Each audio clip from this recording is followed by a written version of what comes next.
Buenas noches a todos, mi nombre es Cecia Pérez. Nos encontramos nuevamente en nuestro espacio de entrevistas de nuestro diario digital Plural para hablar sobre el tema de la coyuntura política y económica que atraviesa nuestro país. También contamos con la presencia del doctor Velázquez y con nuestro panelista o entrevistador José Pimentel. Adelante. Hola, gracias. Bueno, ya me presentaste, yo soy José Pimentel. Bienvenido, doctor Javier Velázquez. Para nosotros es un gusto entrevistarlo el día de hoy, sobre todo a tan pocos días ya, ¿no? Horas casi bueno, dos partidos importantes, ¿no? Primero el Perú-Colombia, que se juega ahora y que de hecho ahí también le vamos a hacer alguna pregunta sobre el tema. Y segundo, el partido que se juega el 6 de junio, ¿no? En donde pues el partido aprista, al partido en el que usted pertenece y que ha presidido también su comisión política, que ha tenido la oportunidad en su gobierno de ser premier, así como presidente del Congreso, ha mostrado un apoyo muy fuerte al fujimorismo. Lo mismo ha sucedido con la selección peruana, al menos una gran cantidad de seleccionados han participado en incluso spots publicitarios apoyando esta candidatura. ¿Qué opinión le trae eso y por qué considera que en todo caso ese apoyo es correcto? Muy buenas noches, muchas gracias por la invitación y por la entrevista. Yo creo que ustedes, Cecia, Yodmel y tú, José, han leído el desastre no solamente económico, sino en muertes y en daños materiales que dejó el terrorismo en la década de los 90.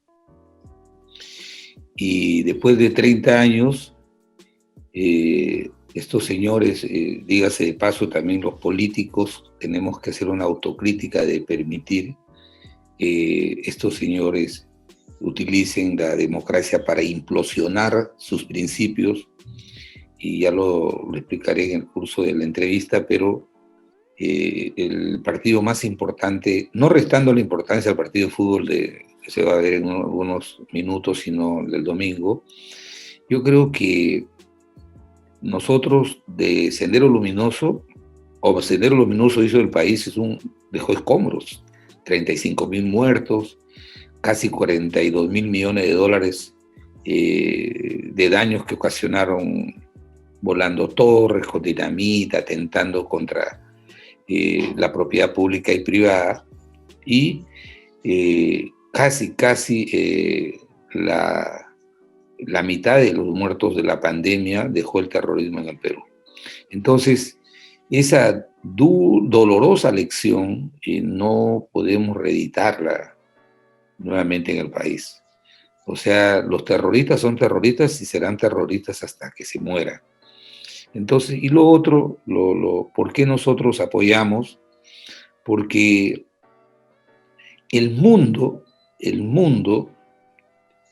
va camino a una integración total, y nosotros decidimos integrar no solamente nuestra economía, sino también nuestros procesos políticos al mundo.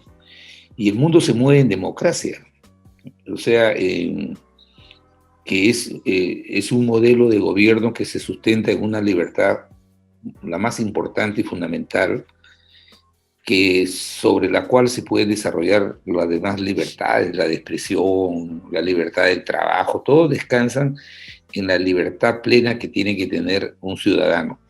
Eso está en peligro, y eso lo va a decidir los peruanos el día domingo. Que algunos dirán, ¿sabes qué? ¿Tú crees, Javier, que están equivocados casi la mitad de peruanos que apoyan la candidatura del señor Cerrón Castillo? No creo que estén aquí. Yo no creo que todos sean comunistas, pero lo que sí creo es que hay un conjunto de factores que han hecho que un gran segmento del país oriente su voto hacia esta candidatura, pretendiendo de que a través de este señor puedan resolverte los profundos problemas que vive el país. Me refiero a los afectados por la pandemia, 2,5 millones de peruanos el año 2020 han pasado nuevamente a la condición de desempleados. 3,5 millones de pequeños emprendimientos se han visto en la más completa orfandad. Un gobierno incompetente que no ha sabido priorizar la asignación del recurso público. Y quiero decir esto, yo no soy pro empresa, o no soy, perdón, contra empresa, pero ver los titulares el año pasado, cuando se inició la pandemia, de que el Banco Central de Reserva estaba dándole al gobierno un aval para entregar a las empresas 65.000 millones de soles, ¿no? Para que puedan sostener los salarios de los trabajadores por las actividades que se suspendían, pero el diagnóstico fue muy parcial o estuvo mal enfocado, porque si el 75% de la economía es informal, los directamente afectados eran aquellos negocios independientes a los que nosotros le llamamos informalidad. Entonces, a miles de ellos, que obviamente que no tributan renta, pero sí compran arroz, compran pollo y pagan IGB. Entonces, sí tributan. Lo que no pagan es impuesto a la renta porque la SUNAT y nosotros, como Estado, siempre hemos perseguido todo emprendimiento y no lo hemos promocionado. Entonces, toda esa gente está resentida, está contrariada con lo que para ellos lo entienden como el status quo. Y además, es cierto que el modelo de economía abierta, el modelo en la que el Estado debe ser un árbitro de los agentes del mercado, ha fallado, eso también hay que decirlo. Uh-huh. Y hay que decirlo porque el modelo se concibió abruptamente después del golpe de Estado el 5 de abril del 92, la OEA obligó a Fujimori a convocar a una asamblea constituyente, se hizo una constitución, y lo que con eso legitimamos ese gobierno que comenzó a privatizar las empresas del Estado, que estaba bien, pero como todo proceso que se precipitó, los organismos reguladores, o sea, los que se encargaban de regular que el servicio que los privados tomaban fueran de buena calidad y a precio justo, al montarse después las reguladoras, ha hecho de que en muchos casos hayan excesos. Por ejemplo, y lo digo siempre, creo que lo dije en una entrevista a José anterior, ¿cómo tú le puedes explicar en la universidad? Yo enseño jóvenes, ¿y cómo le puedes explicar a un joven? Le dices, mira, desde el año 2000 se dio una ley de un régimen especial para los trabajadores del campo, para los trabajadores agrícolas. Entonces, eso era con el propósito de mejorar las condiciones laborales y también las condiciones del campo para que puedan exportar. Entonces, cuando el año pasado hay los incidentes en Ica, que dígase de paso, esos incidentes son levantados por un joven aprista, por Julio Carvajal, que es el líder de ese movimiento. Entonces, y ellos protestan, su protesta era justa. ¿Por qué? Porque hasta los empresarios no han tenido argumento para poder justificar. Ellos dicen, ¿cómo van a derogar esa ley que ha permitido que nosotros el 2000 exportábamos 700 millones de dólares? Ahora exportamos 7.500 millones de dólares. Ah, qué bueno, les ha generado rentas a esas empresas. Pero los trabajadores durante 20 años han tenido condiciones salariales de subsistencia. Entonces, los que no han progresado en la ecuación productiva han sido los trabajadores.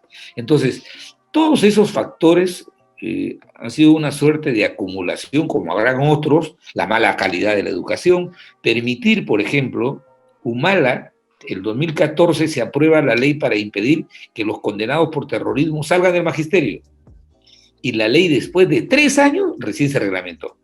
Entonces, aquí hemos tenido formando a nuestros hijos, a aquellos condenados por terrorismo, aquellos que le dicen a los chicos, no, esta ha sido una guerra civil en la que hemos luchado por tus derechos. Entonces, yo creo que lo que va a pasar el día domingo va a ser un corte, en virtud del cual espero yo que gane la señora Keiko Fujimori. Ella creo que hemos visto dos debates, del equipo técnico y la de los candidatos, y en ambos ella ha demostrado que tiene solvencia en el equipo técnico y solvencia para liderar la conducción del país. Pero el tercer requisito que vamos a tener que exigirle quienes estamos apoyando incondicionalmente, porque el APRA no está apoyando por ministerios, por cargos públicos, tenemos que exigirle que a partir del 28 de julio tiene que haber un rumbo que permita que la distribución del ingreso en el país sea más equitativa. Entonces, hay muchos desafíos. Por eso es que es la justificación de mi voto, es un voto sereno, es muy difícil conducir el país, y yo he acompañado al presidente García en los momentos más difíciles cuando el mundo vivía la crisis financiera internacional, y horas de horas entregadas a tomar decisiones y por todo sitio problemas en la patria, pero creo que ojalá que estas próximas 48 horas esta distancia sea contundente y clara y que permita que la señora Fujimori pueda conducir los destinos del país. Lo que sí me da cierta garantía es que está haciendo acuerdos con los partidos democráticos, que va a ser un gabinete plural, que hay gente en el equipo económico que tiene las cosas muy claras y que hay que emprender. La primera medida que tiene que hacer es emprender con mucha intensidad, estimular el aparato productivo para generar empleo, porque la gente y los chicos no quieren un bono, esas son cosas secundarias. El tema es que haya empleo, y el empleo no se crea por decreto, sino una intensa actividad productiva, y colateralmente a diciembre hay que hacer el gran esfuerzo para que todos los peruanos estén vacunados y podamos en enero comenzar a disfrutar ya de la actividad económica y social intensamente, ¿no? Así es, doctor Velázquez Quequén, efectivamente, ¿no? La solución al problema económico que atraviesa nuestro país no necesariamente se soluciona con los bonos, sino dándole las herramientas a los peruanos y sobre todo a los jóvenes, que en su mayoría son un porcentaje significativo en nuestra población nacional, ¿no? Darle herramientas para generar también inversión y trabajo, y pues eso va a traer repercusión y va a calar en el desarrollo, pues, de nuestro país, ¿no? Pero, sin embargo, me gustaría hacerle una pregunta, doctor Javier Velázquez, en relación, pues, a lo que es el Sendero Luminoso, el terrorismo, ¿no? La parte introductoria que fue de su intervención, bastante reflexiva, sin duda. Se ha comprobado y hay lazos irrefutables del partido Perú Libre con Sendero Luminoso, ¿no? Entonces, yo sé que usted pertenece a un partido que ha luchado ideológicamente contra el comunismo, y lo que ofrece el Partido de Perú Libre es un modelo económico cerrado, una suerte de un comunismo, socialismo. Quisiera que nos explique cuán peligroso es este modelo de gobierno para nuestro país. Gracias por tu pregunta, Cecia. El APRA ha luchado contra el comunismo en dos vertientes. Nosotros tenemos 95 años de existencia en el país como un partido democrático. Ha habido toda una etapa de confrontación ideológica con el comunismo desde 1930. Se intensificó cuando nosotros marcamos una distancia con todos los países comunistas que en ese entonces eran satélites del comunismo ruso. Y luego ha habido la segunda etapa en la que el APRA ha enfrentado la violencia sanguinaria del Sendero, a partir de la década de los 80. En nuestro gobierno, y hasta cuando se detuvo a Abimael Guzmán, el APRA ha perdido 1.342 de sus militantes, entre autoridades, militantes, dirigentes gremiales. O sea, nosotros no hemos sido espectadores de ese proceso. Y es muy difícil combatir con un enemigo que te ataca en la oscuridad, por la espalda, con traición, ¿no? Entonces, nos hubiera gustado y nos gustaría seguir compitiendo y, debatiendo y confrontando con los comunistas ideológicamente y demostrándoles y que nos demuestren en qué país del mundo, en qué país donde hay un modelo comunista, algunos dicen, como Pedro Franque, que ha escrito en Hildebrand en sus 13 un artículo con respecto a China. Pero la trampa de ese artículo es, dice, ¿y cómo China? China es comunista y China exporta, es una potencia mundial, claro. Pero el modelo económico es un modelo de economía abierta. Exacto. Entonces, es un modelo de economía abierta y obviamente nosotros, ¿en qué nos diferenciamos los apristas de los comunistas? Es que ellos siguen dogmáticamente el planteamiento que hizo Carlos Marx de tener una economía planificada del Estado. El Estado planifica todo. Y nosotros, desde 1945, reforzó la idea de que nosotros adoptamos como una filosofía el relativismo de Albert Einstein.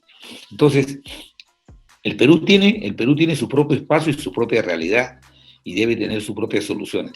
Pero lo que sí lo que sí se cae de Maduro es algo que hoy día todos los jóvenes tienen en la cabeza, y yo lo vivo en mis hijos. Si ellos quieren trabajar, porque todos quieren hacer emprendimientos, tiene que haber producción, porque si hay producción, la gente trabaja, tiene un ingreso y el emprendedor le puede vender a ese señor que trabaja.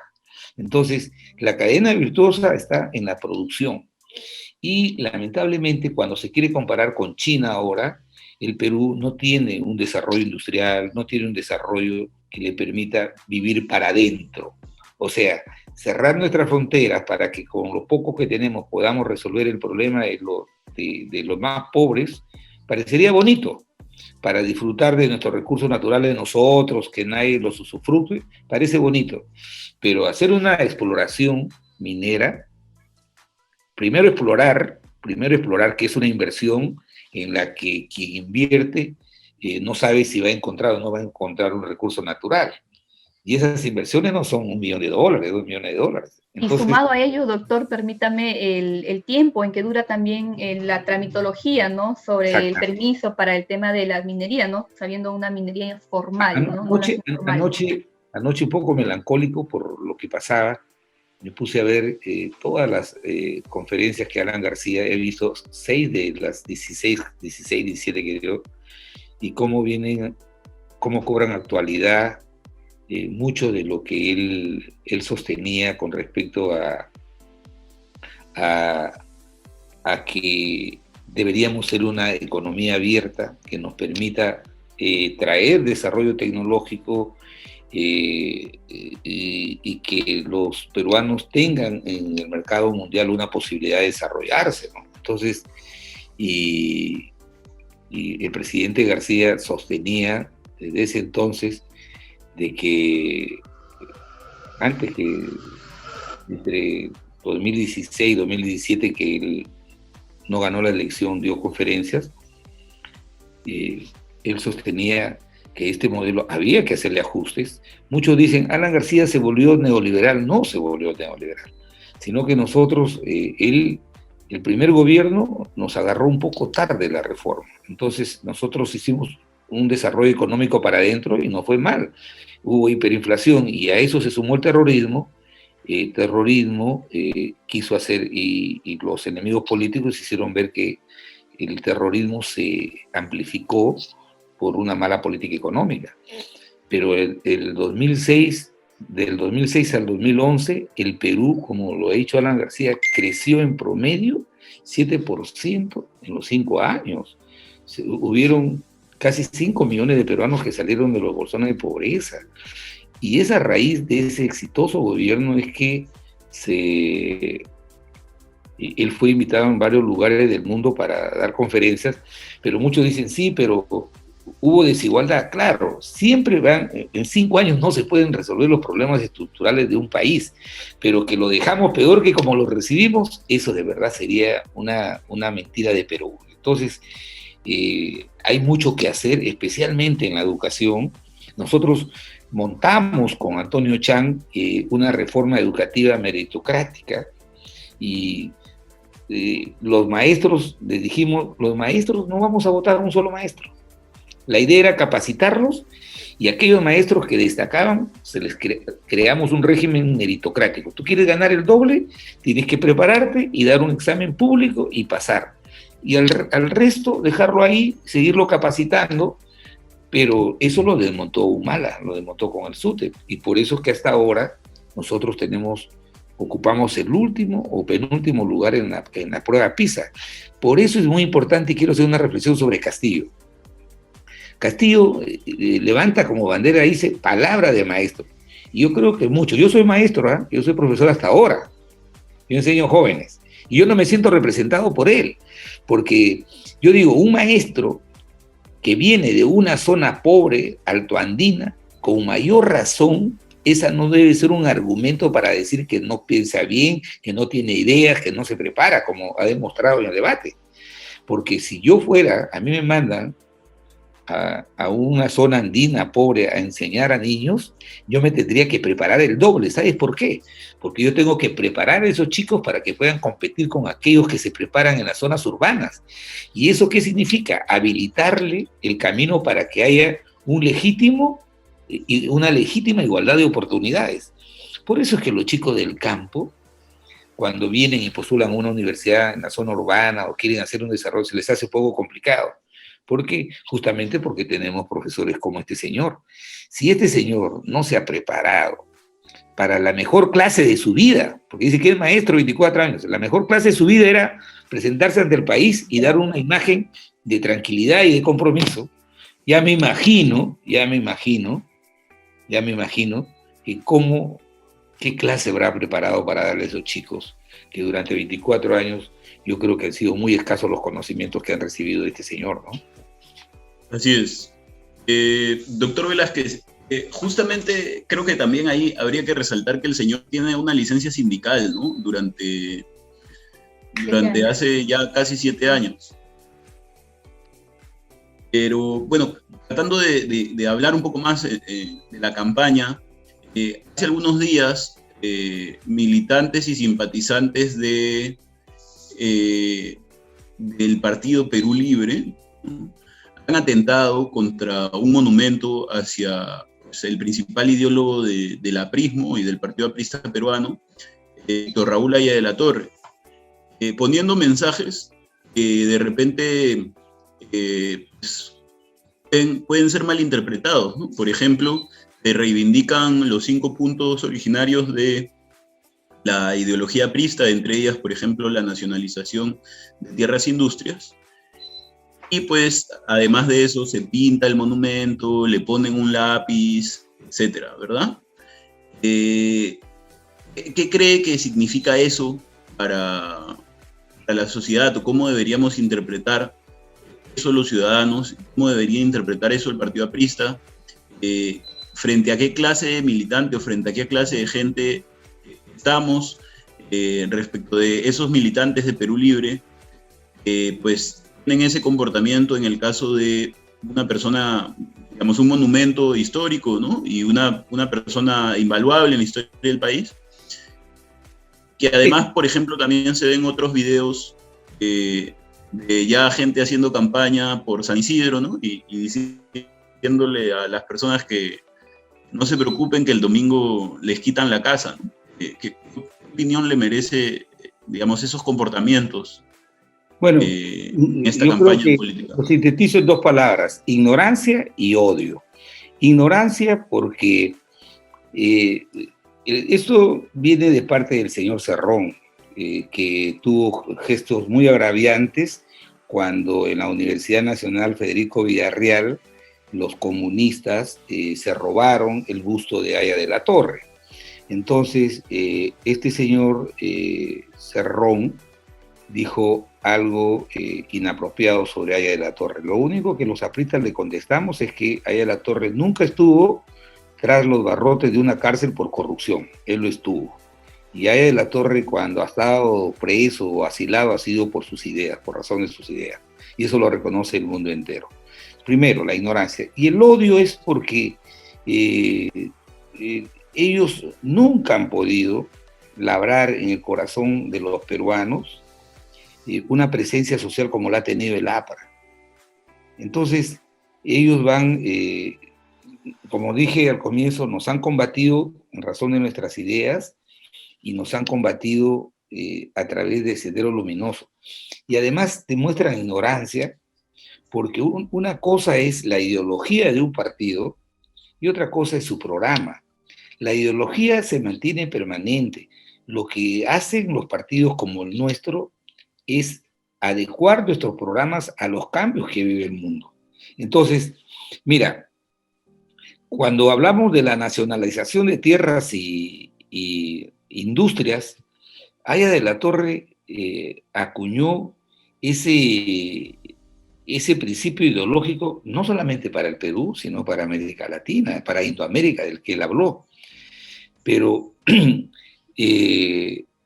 cuando también se habló, por ejemplo, de la nacionalización del Canal de Panamá, también podría decir que eso ya es una idea trasnochada. No, se ha dado ya la nacionalización. Estados Unidos le entregó el Canal de Panamá a Panamá.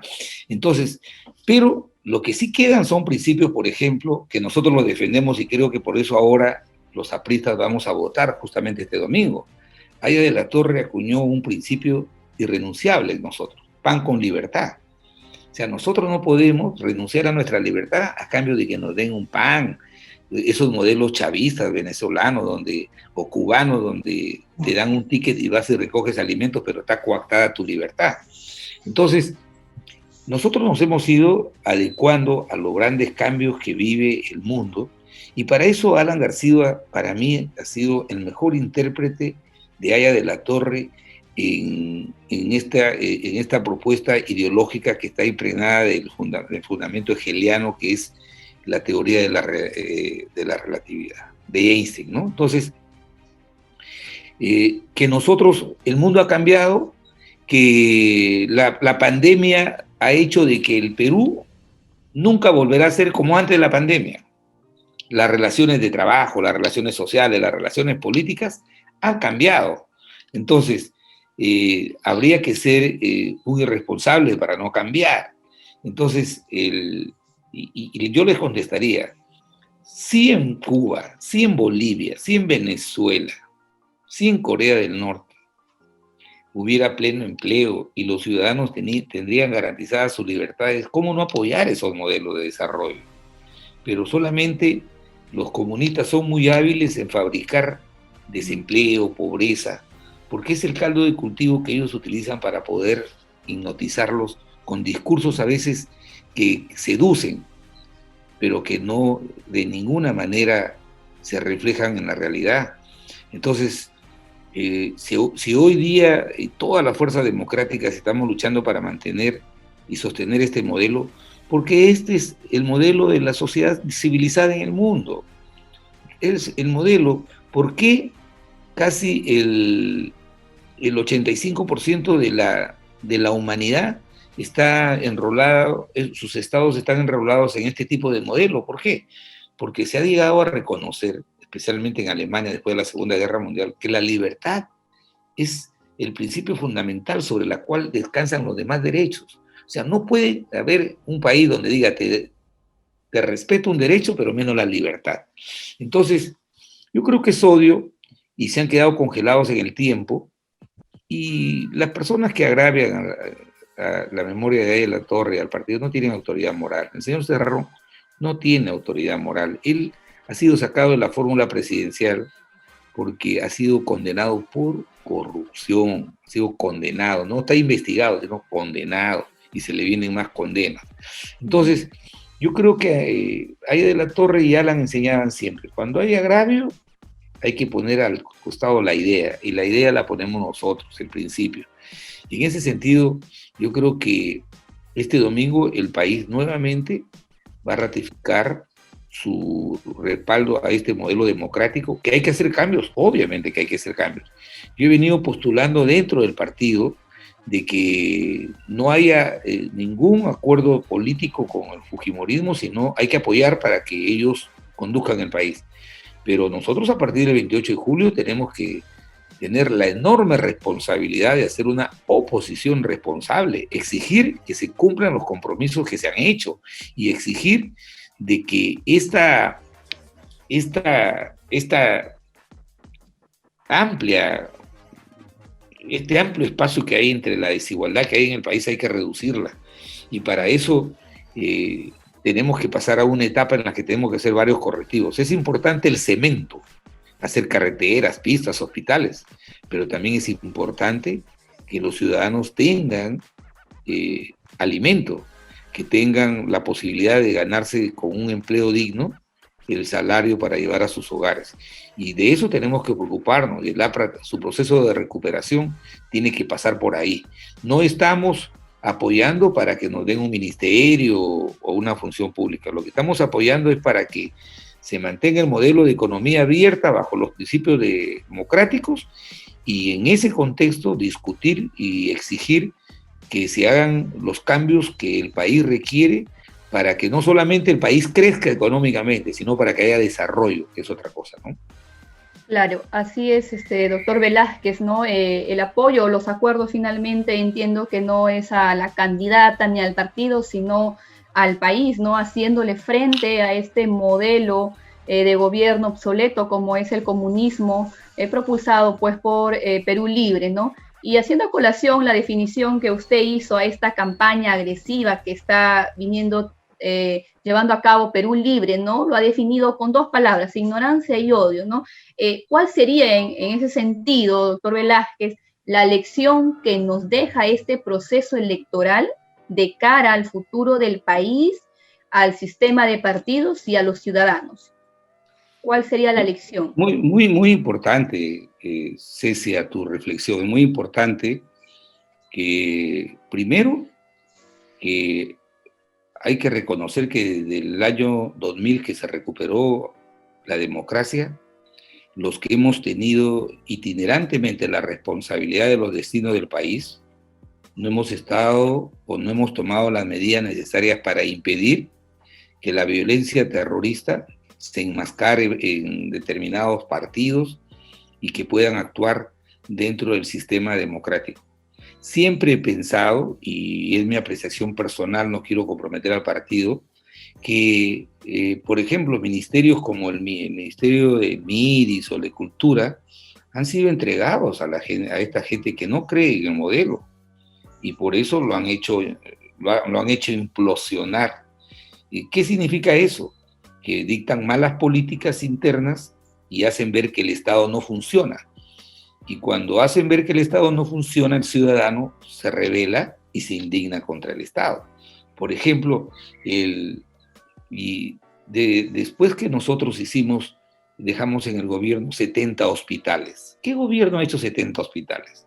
Solamente si en 10 años hubieran hecho los mismos hospitales, la cantidad de hospitales que hicimos nosotros, yo creo que no hubieran habido 140.000 muertos en el país de la pandemia, hubieran habido muchos menos. Entonces, tenemos que ser muy claros y muy contundentes en que este es el modelo, que hay que hacerle ajustes y que las nuevas generaciones no pueden seguir siendo instruidas por gente que no cree en los valores democráticos.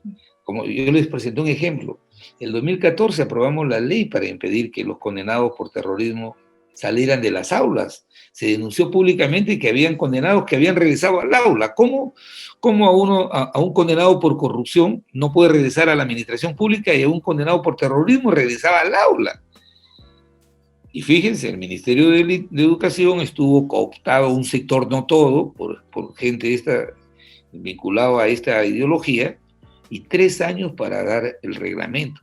Entonces, la democracia tiene que defender sus fundamentos. Y a partir del 28 de julio, yo creo que lo que hay que hacer es, todos aquellos que han sido condenados por terrorismo no pueden participar en la vida política del país. No creen en la democracia, no creen en sus valores. Entonces, no sería el único país en el que podamos nosotros hacer una prohibición de esta naturaleza. Ya la tenemos escrita, pero no la implementa. Entonces, el gran desafío para las nuevas generaciones es que sí es posible ser un país de economía media, sí es posible ser un país desarrollado, como lo es Alemania, como lo es Estados Unidos, como lo es Francia, pero esos países han tenido guerras atroces, pero han llegado a entender que el desarrollo va de la mano con la democracia y con el crecimiento económico de su sociedad.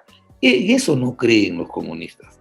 Entonces, es un deber de los partidos como los nuestros, que en el caso específicamente del APRA, que va a perder su inscripción administrativa, porque como partido no va a desaparecer, sino un tema de carácter administrativo que se necesita para participar en elecciones, es hacerle una propuesta de cambio al país. El APRA tiene que recuperar su posición de centro y cuando se hicieron los estados, se hicieron organizaciones políticas, ¿para qué? Para que los políticos pudieran actuar como árbitros de los agentes del mercado.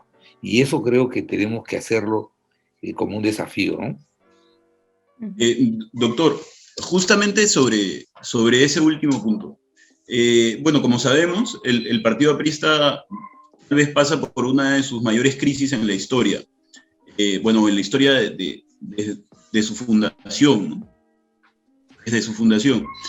Se sabe que va a perder la inscripción, que no tiene autoridades electas para, digamos, en estas elecciones generales. En las elecciones regionales y distritales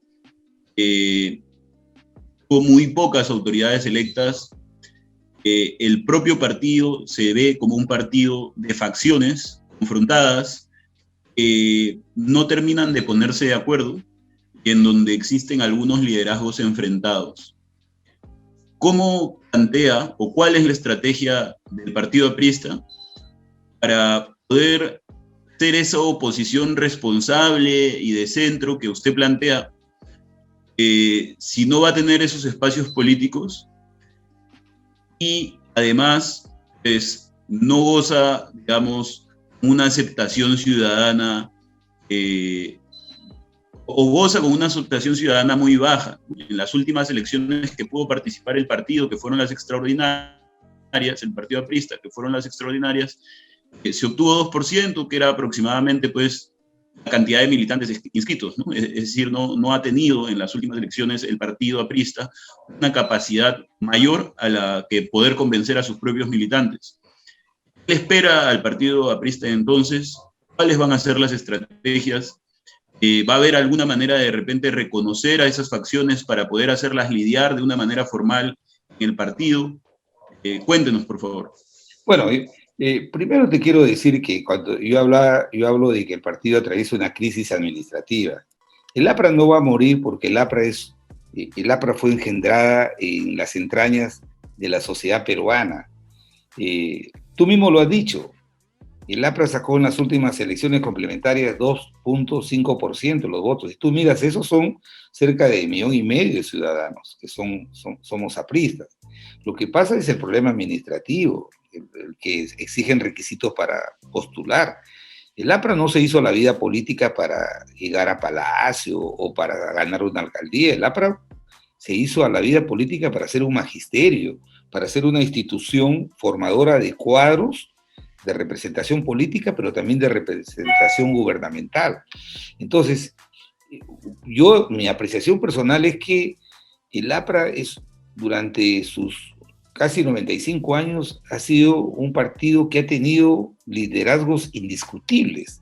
Por ejemplo, cuando estaba vivo ahí en La Torre, su liderazgo era indiscutible y la organización caminaba en torno a este liderazgo. Luego el APRA a la muerte de Aya de la Torre, atraviesa una corta crisis. Perdemos la elección del 80. Luego surge la imagen de Alan García. Y si ustedes ven los 30 años de la participación de Alan García en la vida política del país, han sido los 30 años, no siendo más importantes que la presencia de Aya de la Torre, pero creo que después de Aya de la Torre la más importante, que en 30 años un líder político haya hecho que por primera vez el APRA llegue 2 veces al gobierno. Yo creo que ese es un aporte muy importante.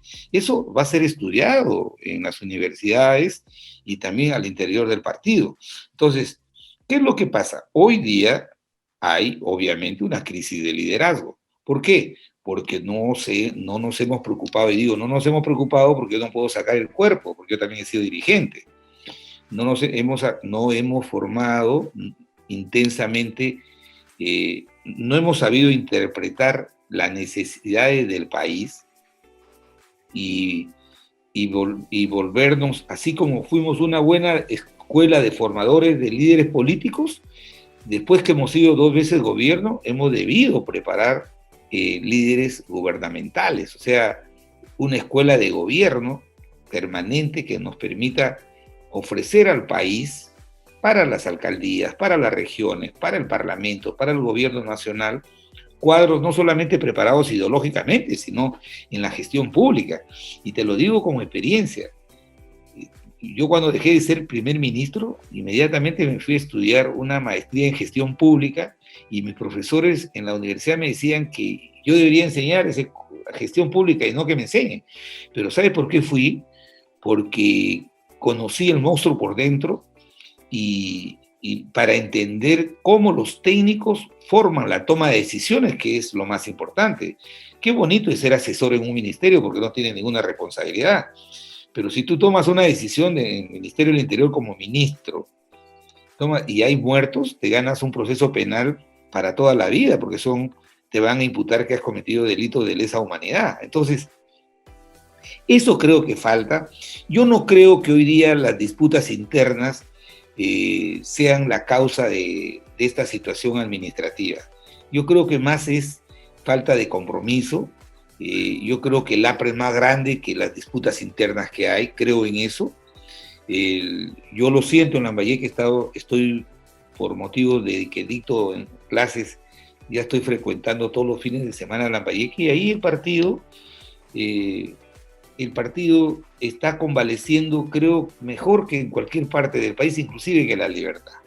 Y yo allá los jóvenes con los que me he reunido el sábado, en una gran reunión, y hemos invitado a Alejandro Aguinaga, parlamentario de Fuerza Popular, yo a ellos les he dicho, en Lambayeque, el presidente García quería mucho a Lambayeque. De Lambayeque fueron sus 2 primeros ministros de los 5 años del gobierno aprista. En Lambayeque ha hecho obras importantes, 2 hospitales que han servido mucho para la pandemia. En Lambayeque, después del gobierno de Alan García, no se ha hecho ni 1 kilómetro de carretera más en 10 años.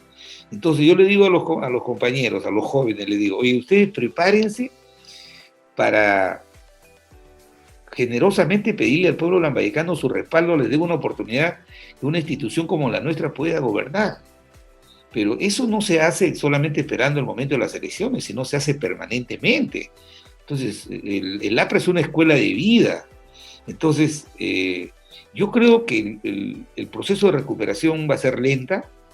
Creo que para las elecciones regionales y municipales hay que reinterpretar si en Chile el resultado del 15 de mayo de la Convención Constituyente ha sido el triunfo del Partido Comunista y el 80% han sido independientes.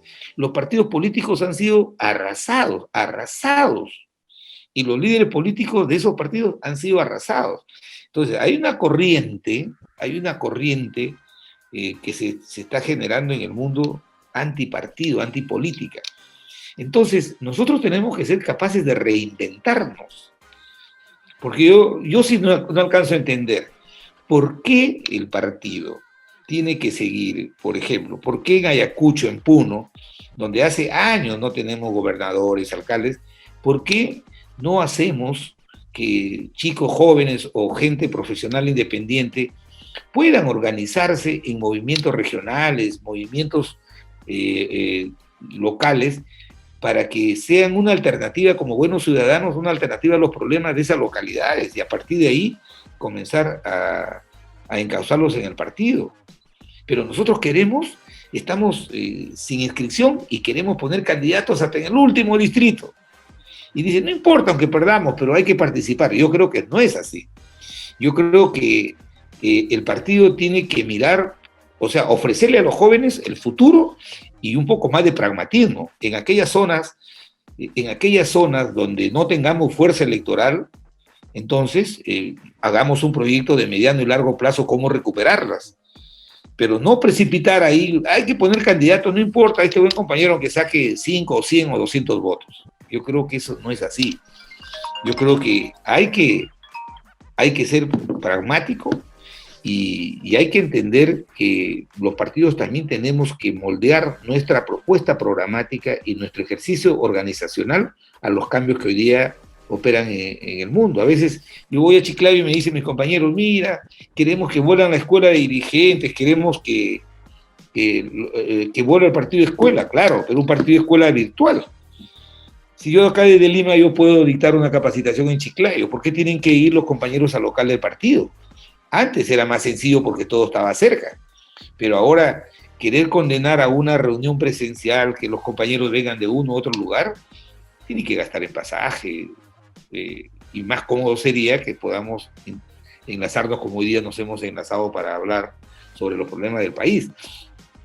Entonces, creo yo que eso se va a dar en el partido, este remesón que hemos sentido de, por primera vez en la historia del partido, el APRA no ha tenido representación a la parlamentaria, por primera vez. La última vez en la complementaria sí participamos, pero no ganaron. Yo tuve una percepción personal, yo dije, cuando cerraron el Congreso, dije, justa o injustamente este cierre, este es un mensaje del país, porque el país aplaudió el cierre del Congreso, y creo que había que ir a descansar, dejar que otras, refrescar la imagen del partido, y refrescarla con nuevos cuadros. Yo no creo en la edad. El problema de ser buen o mal político no es un tema de edad, sino es un tema de compromiso. El Perú hasta hace poco ha venido eligiendo, por ejemplo, a PPK, un hombre casi que frisaba a los 80 años.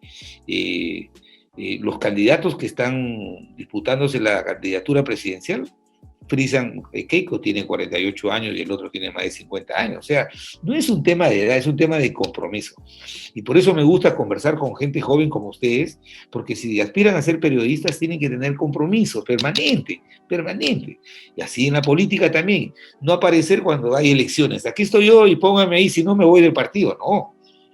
Entonces, ese trabajo lo hemos comenzado, y yo lo he comenzado a impulsar en Lambayeque. Me he desplazado a Lambayeque a reiniciar no una carrera política mía, sino yo mismo me he impuesto ayudar al partido desde Lambayeque, no desde Lima, porque en Lima hay líderes suficientes, desde Lambayeque, y vas a ver que pronto van a haber sorpresas cuando ustedes vean los resultados que vamos a dar desde Lambayeque con chicos que se están preparando, con movilización que hay en la recolección de firmas, pero es un tema que tiene que verlo la Dirección Nacional del APRA, y creo que después que pase este proceso electoral debe haber un gran evento nacional para plantear una estrategia de cómo nos reinsertamos. Y algo te digo, no parecería ser que te estoy pintando un panorama bonito del partido, pero haber sacado 2.5% significa que ya nos sintonizamos, ya no somos por lo menos ese tercio histórico que hemos sido. Entonces, ¿qué está mal? ¿La gente nos odia o no vota por nosotros por indiferencia? No, sino que no estamos sintonizando con ellos. Entonces, nosotros somos los que tenemos que cambiar. El país y el mundo ha cambiado y nosotros nos resistimos a cambiar. Entonces, Einstein decía, ¿quiere los mismos resultados? Sigue haciendo lo mismo. Y yo creo que no podemos hacer eso, tenemos que cambiar. Entonces, algunos se van a resentir, no, que se resientan. Pero nosotros nunca vamos a dejar de ser apristas, pero tenemos que imponer e implementar cambios drásticos en la organización y ofrecerle a cada zona una propuesta programática seria, coherente, responsable, con líderes que tengan compromiso con los lugares a los que representan. Eso es fundamentalmente, ¿no? Sí, claro, así es, doctor Velázquez. Entiendo que, bueno, uno cuando es partidario, militante de un partido, siempre está el compromiso, y no solo como militante, sino también como ciudadano. Yo creo que todos los ciudadanos tenemos ese compromiso, ¿no? De mantenernos vigilantes, activos, y también estar en constante cambio y en sintonía también con las necesidades y los cambios que exige también la ciudadanía, ¿no? Pero yendo ya al contexto en sí de lo que es los equipos técnicos que ha presentado, en este caso, la lideresa Keiko Fujimori del Partido de Fuerza Popular, entiendo, o todos conocemos que usted ha estado en o ha compartido un gabinete de gobierno con Luis Carranza. ¿Usted cree que Keiko Fujimori en un eventual gobierno lo estaría convocando como ministro de Economía? ¿Cuál cree que sería usted su apreciación? Si lo ve como un buen cuadro para esa cartera de ministro de Economía. Bueno, Luis Carranza no es militante del APRA, es un gran peruano, yo creo que es un economista de lujo, es un hombre que tiene mucha experiencia, pero fundamentalmente mucha capacidad. Él fue reconocido como el mejor ministro de Economía en la época de la crisis financiera del 2008-2009. Es un honor que sea amigo del APRA. Bueno, a mí me gustaría personalmente, pero hay que dejar que el presidente o la presidenta que gane elijan su equipo de gobierno, pero Luis Carranza en cualquier responsabilidad de esta naturaleza, que son bien complejas, es la garantía de un buen manejo de las finanzas públicas. Él está en el equipo de Keiko Fujimori. No sé, no me atrevería a sugerirle a la señora Keiko si de ganar lo pusiera, pero yo creo que él tiene un rol muy importante en el país. Es un peruano que, al margen de las ideologías, tiene un compromiso con el país. Yo he trabajado cerca, él ha sido ministro cuando era primer ministro, y una de las razones del éxito del gobierno de Alan García en materia económica ha sido la seriedad y la solvencia con la que ha manejado la economía del país. Y si la señora Keiko Fujimori lo haya convocado y lo ha nombrado como su vocero, yo creo que va a ser muy difícil prescindir, en la eventualidad de un gobierno, de prescindir de un hombre como Lucho Carranza, ¿no? Muchas gracias, doctor. Sí, bueno, creo que hemos analizado bastante el escenario, ¿no? El escenario en el que Keiko Fujimori es presidenta, pero, digamos, quien hasta al menos las últimas encuestas ha estado ligeramente por encima ha sido el señor Pedro Castillo, ¿no?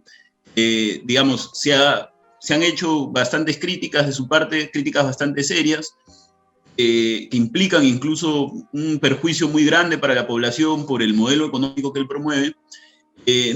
No obstante, quisiéramos saber cuál considera usted va a ser la labor tanto del partido aprista como la del político Javier Velázquez Gesquén en un escenario en el que Pedro Castillo gane, que por ende, también tomando en cuenta pues el antagonismo y odio que tiene el señor Cerrón, el partido aprista, ¿cuál va a ser la estrategia que va a tomar el partido aprista? ¿Cuál va a ser la estrategia que va a tomar Javier Velázquez en un escenario como ese? Mire, si se diera un resultado en el supuesto negado de que el señor Castillo ganara, porque también se da esa posibilidad, yo creo que nosotros tenemos que ser respetuosos de los resultados. Hay veedores internacionales, y creo que si el resultado, mi apreciación es que no va a ganar, pero el resultado del domingo se tiene que respetar.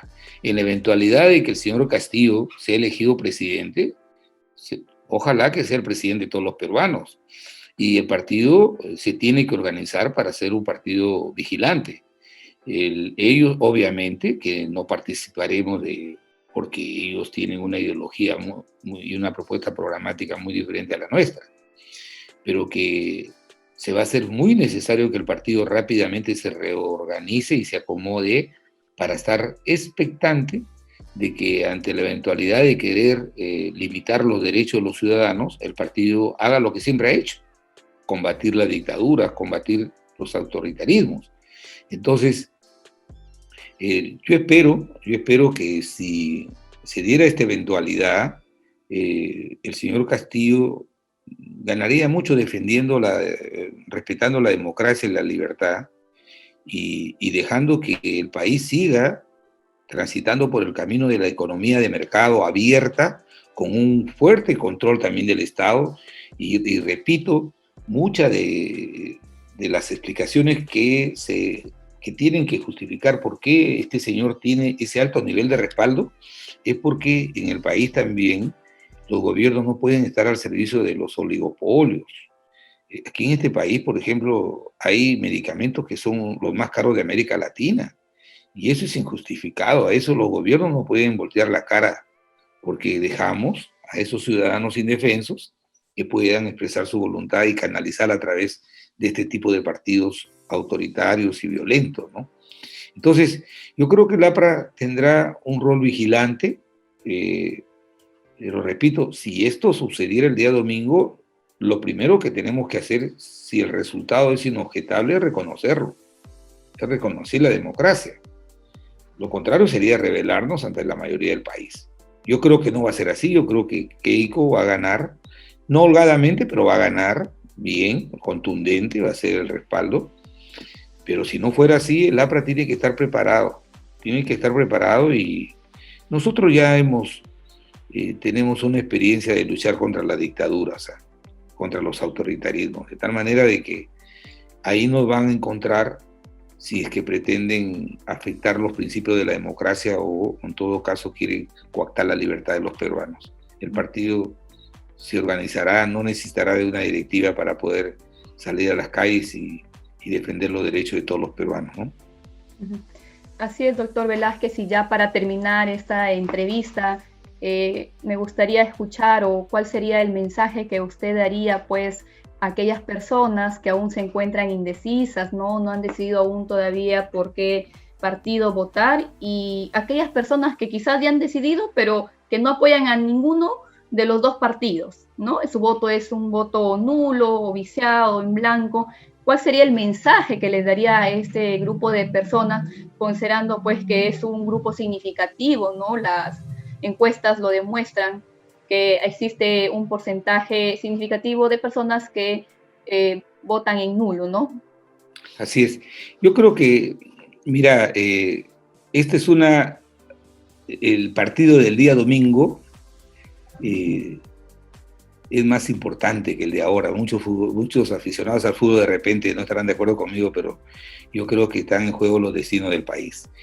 Y hay un 13%, según las encuestas, de personas que o van a votar en blanco o van a viciar su voto, o están indecisos.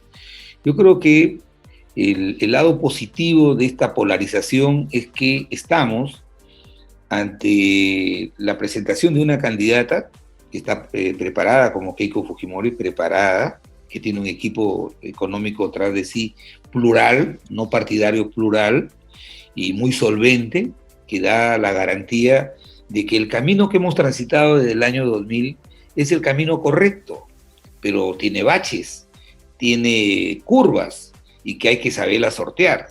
Entonces, ese es el camino de la producción, el camino del empleo, el camino de integrarnos al mundo.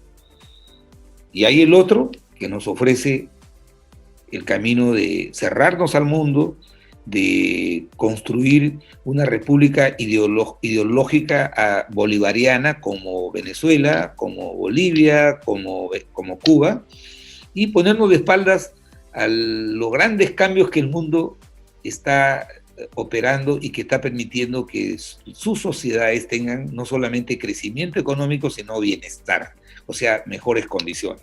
Entonces yo creo que en la vida los peruanos, y yo exhorto, porque no puedo imponerle a los ciudadanos que tienen el derecho de votar en blanco o viciar su voto o no ir a votar, pero los exhorto a que reflexionen sobre eso, porque ese voto, como nunca en la historia, está pintado para ser un voto que va a abrir un nuevo contexto y un nuevo escenario para el inicio de este tercer centenario de que nos hicimos de la República. Y este voto del día domingo, como ningún otro voto, va a tener un impacto en las nuevas generaciones. Si por alguna razón la indignación justificada, la mortificación lograra derrotar a la democracia, la verdad que en 10 o 15 años el remedio va a ser peor que la enfermedad. Y yo sé que el Perú ha crecido, ha avanzado, no estamos igual que el año 2000, la pandemia nos ha afectado, sí, hay que resolver el tema sanitario, el tema educativo, que son fundamentales, pero hemos avanzado. Pero ese avance no ha sido hecho por los gobernantes, sino ha sido hecho por los propios ciudadanos. Los propios ciudadanos han sido los que han impulsado. Este 80% de gente que genera su propio empleo, que tiene su propio negocio, y que, como bien lo ha dicho Hernando de Soto, le llamamos despectivamente informal, son gente que con su esfuerzo han logrado que el país avance. Entonces, todo eso no se puede echar a la borda, no se puede poner de costado y reiniciar un modelo de desarrollo que ya ha fracasado, que es trasnochado, que lo único que va a hacer es volver al Perú una fábrica de pobres y de desempleados. Entonces, esa tiene que ser nuestra reflexión. Ya no pensar nosotros, los que tenemos 60 años, ya no pensar en nosotros, sino pensar en ustedes, en los que tienen 18, 20 años, en los chicos que se están formando para contribuir con el país. Y la mejor forma es garantizar este modelo de desarrollo, porque este es el que ha dado resultados no en el Perú, en el mundo entero. En el mundo entero. Por eso que China, que solamente su constitución dice que es comunista, tiene un modelo económico de economía abierta como el nuestro. Entonces yo espero que el día domingo, de aquí al domingo, hay mucha gente que toma su decisión en las colas. Hay mucha gente que toma su decisión un día antes. Y yo creo que en estas 48 horas que quedan, muchos puntos de las encuestas se van a definir en estas horas. Por eso es muy valioso que ustedes estén, como jóvenes periodistas, estén en las redes pidiendo la opinión de la gente para que puedan tener un voto informado. Ojalá, y yo espero que la próxima semana, cuando me vuelvan a invitar, podamos ya compartir y analizar el resultado y los desafíos que va a tener la señora Keiko Fujimori de ser electa el domingo, como queremos la mayoría de los peruanos, como la nueva presidenta del Perú, ¿no? Muchas gracias por la entrevista y siempre a las órdenes, ¿no? Muchas gracias, doctor Javier Velázquez. Bueno, esto ha sido todo por hoy. Muchas gracias a nuestro público por acompañarnos. Muchas gracias, Cecia. Nos vemos el día de mañana en una nueva edición del programa, a la misma hora y en la misma página web. Gracias. Chao. Muchas gracias. Gracias.